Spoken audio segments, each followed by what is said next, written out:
sopla un viento helado en el Kremlin. Y no es el invierno ruso.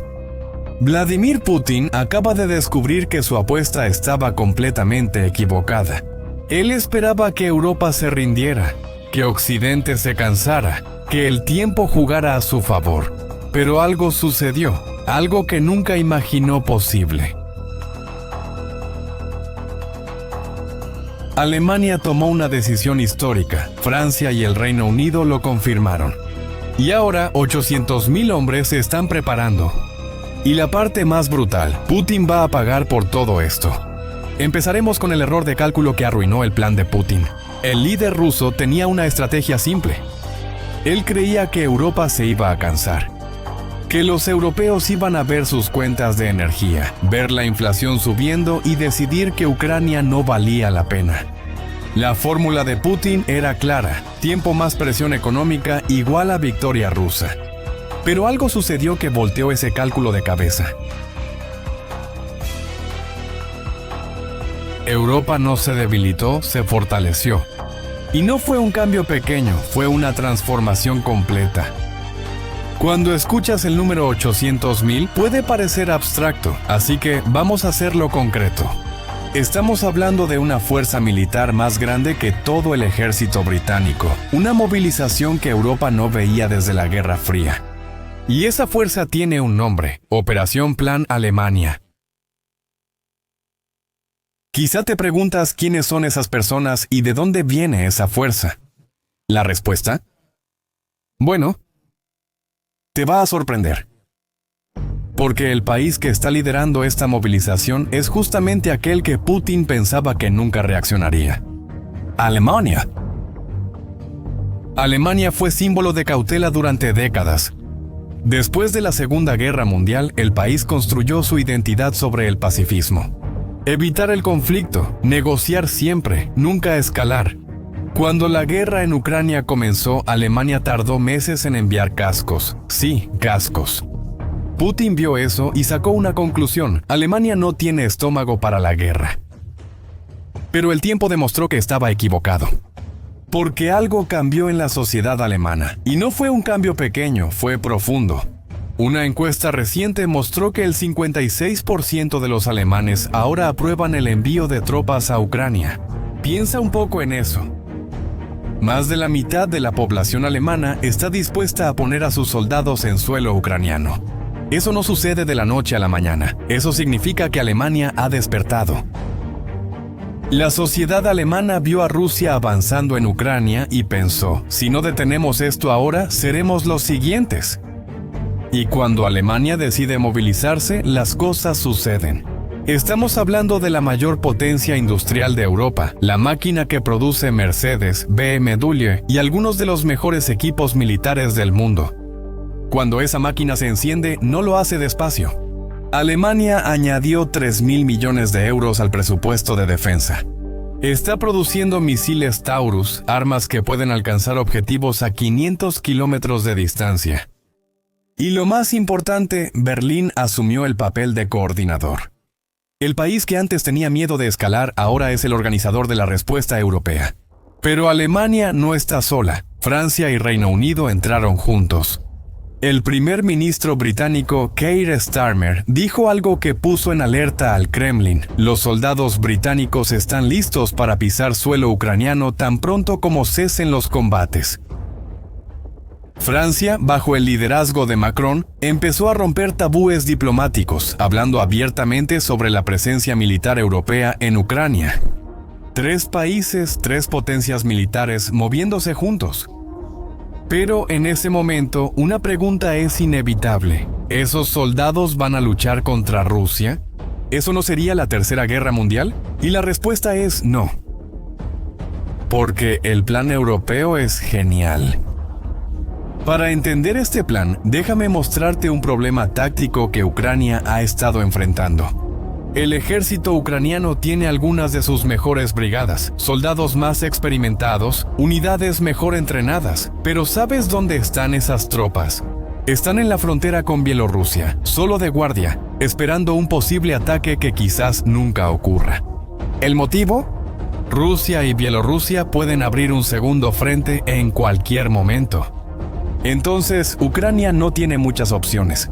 Tiene que mantener esas tropas de élite allí, inmovilizadas, mientras la verdadera guerra ocurre en Donbass, a 600 kilómetros al sur. Es como dejar a tus mejores jugadores en la banca en un partido difícil. Europa vio esto y vio una oportunidad. El plan es el siguiente. Las tropas europeas toman la frontera norte, garantizan la seguridad de Kiev, protegen la retaguardia y hacen el trabajo defensivo. ¿Y qué pasa con esas brigadas ucranianas de élite que estaban atrapadas en el norte? Son liberadas. Todas ellas y van directo al frente, en el este. Imagina el impacto de eso. Decenas de miles de soldados veteranos que ya han luchado y conocen el terreno, llegando al Donbass de una sola vez. Eso cambia el equilibrio de poder de la noche a la mañana. Europa contribuye con un ejército entero sin disparar un solo tiro. Esa es la estrategia del escudo del norte. Simple, brillante y completamente legal bajo el derecho internacional. Porque las tropas europeas no estarían en una zona de combate. Estarían en un área segura, permitiendo que Ucrania luche su propia guerra con más eficiencia. Putin apostaba por el desgaste. En una guerra de desgaste, Europa acaba de quitarle esa ventaja. Pero hay un detalle en esta historia que es casi poético en su ironía. ¿Recuerdas que dije que Putin pagará por esto? Y mira, realmente lo dije en serio. No era una metáfora. Europa congeló cerca de $300.000 millones en activos rusos. Es dinero del Banco Central de Rusia, que estaba invertido en Europa. Cuando empezó la guerra, la Unión Europea congeló todo. Ahora, aquí viene el golpe maestro. Ese dinero está detenido, pero genera intereses, y Europa decidió usar esos intereses para financiar a Ucrania. Millones y millones de dólares se transfieren cada año. Comprando municiones, drones, sistemas Patriot de defensa aérea. Putin está literalmente financiando las armas que se están usando contra su propio ejército. Cada misil que impacta posiciones rusas o dron que destruye un tanque es financiado con dinero ruso. La ironía es brutal. Considéralo.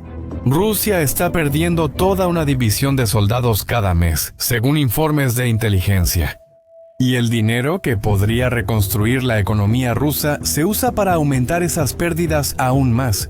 Pero la historia se vuelve aún más interesante cuando miramos a los aliados de Putin. Porque mientras Europa se une, Rusia está descubriendo que la amistad en la geopolítica tiene un precio. Hablemos de China, por ejemplo. Oficialmente Rusia y China tienen una asociación sin límites. Eso fue lo que Xi Jinping y Putin anunciaron semanas antes de la invasión. Una amistad eterna.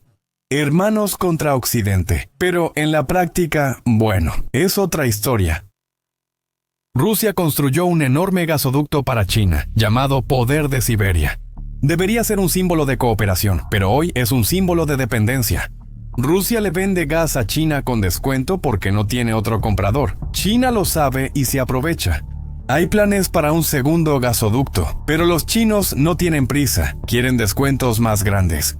Y Rusia carece de poder de negociación. En comercio, la situación es peor.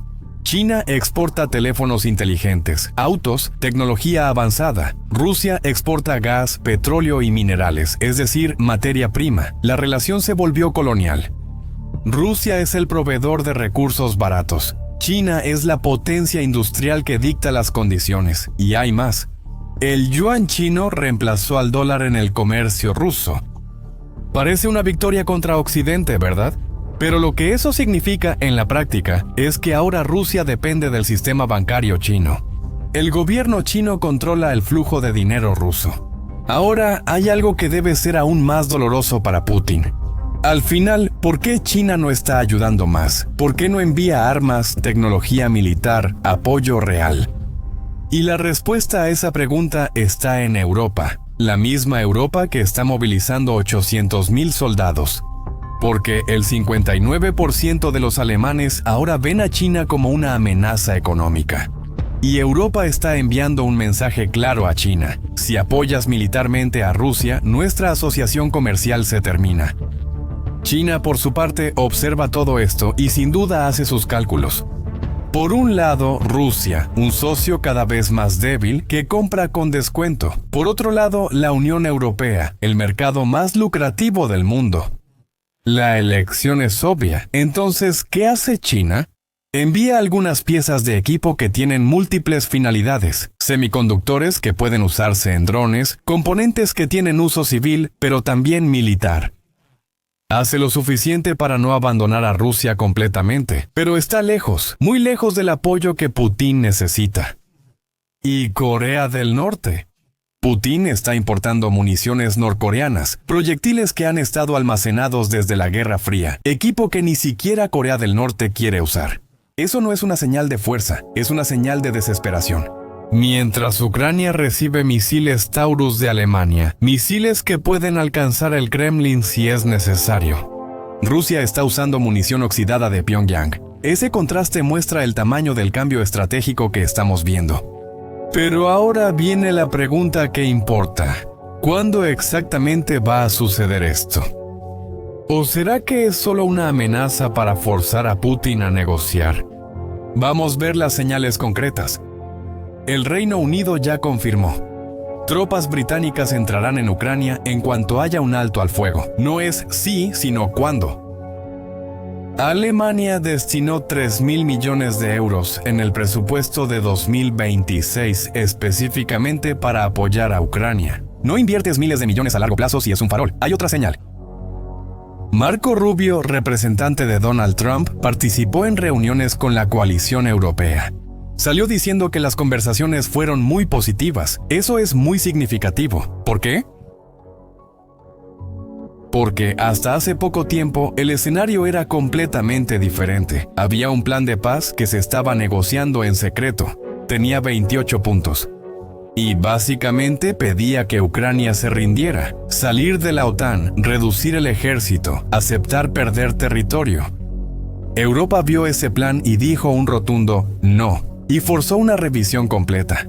El nuevo plan tiene 19 puntos, pero ahora incluye presencia militar europea, garantías occidentales reales, seguridad de verdad. Europa cambió las reglas del juego. La rendición ucraniana cambió a un plan con tropas europeas y garantías de seguridad. Incluso la administración Trump parece aceptar esta nueva realidad. Como puedes ver, Putin hizo una apuesta. Apostó que Occidente era débil, que Europa estaba dividida y que el tiempo le favorecía. Él creyó en su propia propaganda, pero la realidad es lo opuesto a todo lo que él imaginó. Europa no solo no se rindió, sino que se armó. Alemania no solo superó su pacifismo, sino que se convirtió en el motor de la respuesta militar. La OTAN no se dividió, se expandió. Mientras tanto, Rusia se coloca en una posición cada vez más aislada. Está perdiendo soldados que no puede reponer, gastando dinero que no tiene, dependiendo de aliados que cobran caro por la amistad.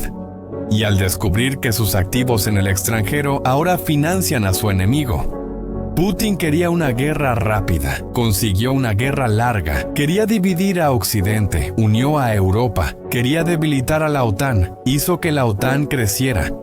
El viento helado en el Kremlin no es invierno, es la realidad llamando. ¿Tú qué opinas? ¿Europa realmente debería enviar tropas a Ucrania o eso va a escalar demasiado el conflicto?